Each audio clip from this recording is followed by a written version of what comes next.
So over the last decade, there have been 3 franchises in Major League Baseball that I feel bad for pretty much on a perpetual basis. And this is coming from a Cleveland baseball fan. That's saying something. If I feel bad for you, you've had some stinky last few years. First and foremost, we have the Orioles because they've been bad for a long time. The Pirates, even though they had a few good years with Andrew McCutchen, ever since that happened, the Austin Meadows and the Tyler Glasnow trade, I mean, it's just, being a Pirates fan is no walk in the park. And the last but not least, the team that we're going to rock out with today in terms of the hat, the Seattle Mariners. They haven't made the playoffs in, I think, 17 years, maybe even going 2 decades, and it's not getting any easier, even though their farm system is insane. Their president or their GM, I don't remember exactly who he is, Kevin Mather. Every time I say his last name, I feel like Mike Tyson. It's Mather, or maybe it's Mathier. I just feel like I have a lisp every time I say it. He is a bona fide scrubbed, a bona fide idiot, and we're going to go ahead and break it down because he should not be involved in the game of baseball anymore. He's very ignorant, and it showed yesterday in an interview he did over Zoom. If this is your first time on the channel, we do this every single day, so I would appreciate a subscribe, especially if you love baseball. Again, there's no better place to be updated than here on the channel, and we're on the road to 300,000 subs before opening day. Now, spring training starts in exactly 1 week in terms of the games, and I'm so excited. I'm hoping that we can see live baseball and have fans in attendance. I think the Diamondbacks actually are sold out for all of spring training, so that is great news. Let's just pray to the baseball gods that the season actually finishes and everything goes according to plan. Now, I wanted to kickstart the video by showing all of the new players in their new uniforms. We have Corey Kluber, who is clean shaven and smiling. I very rarely saw that as a Cleveland baseball fan, so that was a little bit strange. We have George Springer looking very happy and dapper in a Blue Jays it's not even powder blue, it's just a normal Blue Jays outfit. And then last but not least, the Mr. Francisco Lindor in the orange and blue.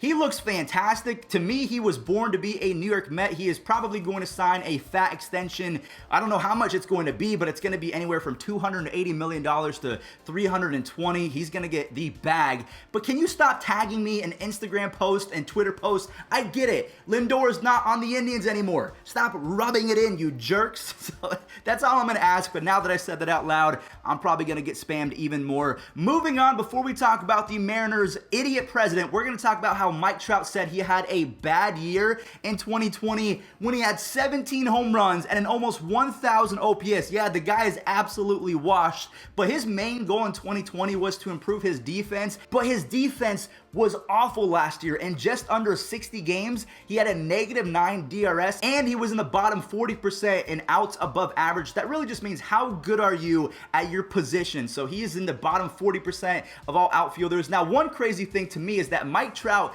has the worst reaction of any center fielder in baseball. So when the ball's hit, I don't know if he just can't process it or if he knows that he's so fast that he can track down any ball, because that shows he's the worst at reaction, but he has the best routes in all of baseball. So to me, Mike Trout makes absolutely no sense. So when he said he had a bad year, he does not mean offensively. He just means that he did not accomplish his goal of winning a Gold Glove. Now the Angels broadcaster Trent actually confirmed, he wrote back to me on Twitter, that Mike Trout said today that he did not practice on outfield fundamentals going into 2020. He could be so good when he wants to out there in the outfield, but it seems like I don't know if he doesn't try or he just is so focused on being a great hitter that he doesn't put in the work defensively.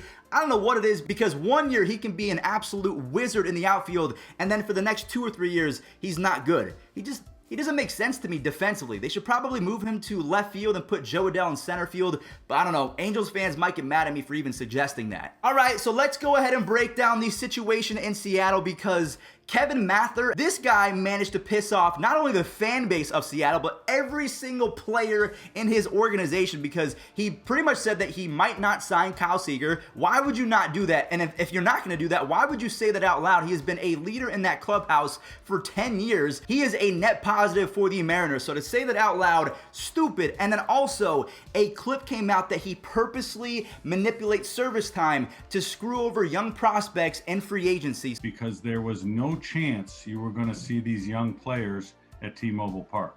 We weren't going to put them on the 40-man roster. We weren't going to start the service time clock. There were all kinds of reasons that if we would have had an injury problem or a COVID outbreak, you might have seen my big tummy out there in left field.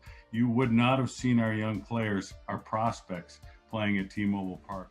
Jared Kelenic, I just found out it's not Kelenic, it's Jared Kelenic. He is a future superstar, but we haven't seen him in Major League Baseball, and it's been confirmed by Kevin Mather, the president of Seattle himself, that they do that in order to screw them in free agency and actually get an extra year from them without them allowing to get a new contract. So not only did he piss off Jared Kelenic, their top prospect, he somehow managed to annoy their second or third best prospect in Julio Rodriguez. This guy hits rockets. He is going to be such a stud. He's a future superstar. But he came out and said that Rodriguez, his English is not tremendous, even though he is not from America. Obviously, you are not going to be able to come to America and speak fluently in your first year or two of baseball. So for him to get on Julio Rodriguez's case for that, it just doesn't make sense. And Julio actually caught wind of this, and he put out a tweet and said, I took that personally. I mean, even back in 2018, one of his first years in America, he tried to do an interview completely in English, and he told that interviewer to go tell his parents because he was so proud. So it's not like he's not trying. He is. It's just English is one of the hardest languages to master. And then even this morning, Austin Shenton, who is Julio's teammate, came out and said that Julio helped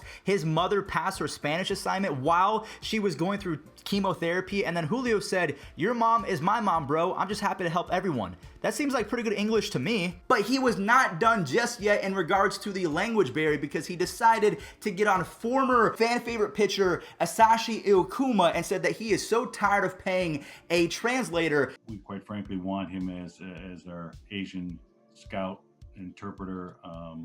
What's going on in the Japanese league? He's coming to spring training, and I made the statement, I'm tired of paying his interpreter, because when he was a player, you know, we pay Iwakuma X, but we also had to pay $75,000 a year to have an interpreter with him.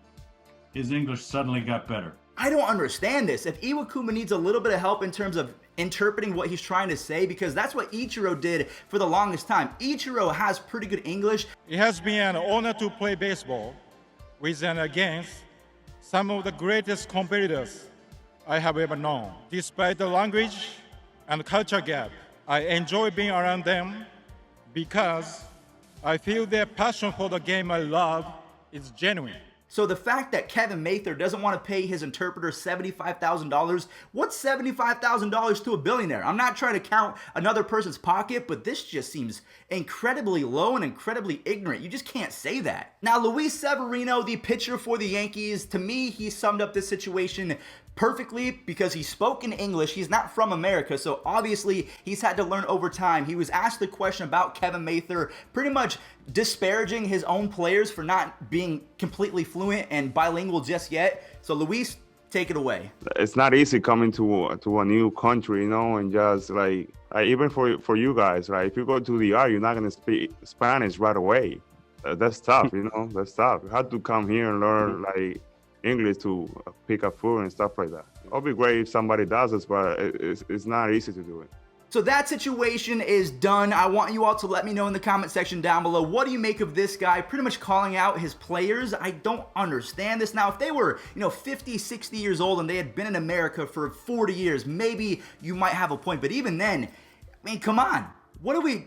Oh, God. I'm going to get frustrated. So what we're going to do is move on to another Yankees pitcher, but this time it's Aroldis Chapman talking about Domingo Germán, who has had his fair share of struggles off the field, just like Chapman. So if anyone's going to give advice, it's Chapman. But then again, Aroldis is no angel off the field, so it's kind of an awkward situation, but he pretty much told Domingo Germán that before he addresses the media that he has to stand in front of his teammates and apologize and explain to them that he is going to be a better human going forward. So I feel like maybe Aroldis has good advice, but just that dynamic of they've both been kind of weird off the field, it's just kind of awkward, but I wanted to bring it up because hopefully Domingo Germán is getting that help because he obviously needs it. So we have some more beef surrounding Trevor Bauer and a Mets pitcher, but like I talked about in the intro, this time it's not with Noah Syndergaard, it's with Marcus Stroman, who, like I mentioned, was on Momentum talking about pitch grips just a week ago. And Trevor Bauer owns Momentum, so this has been very strange to see go down,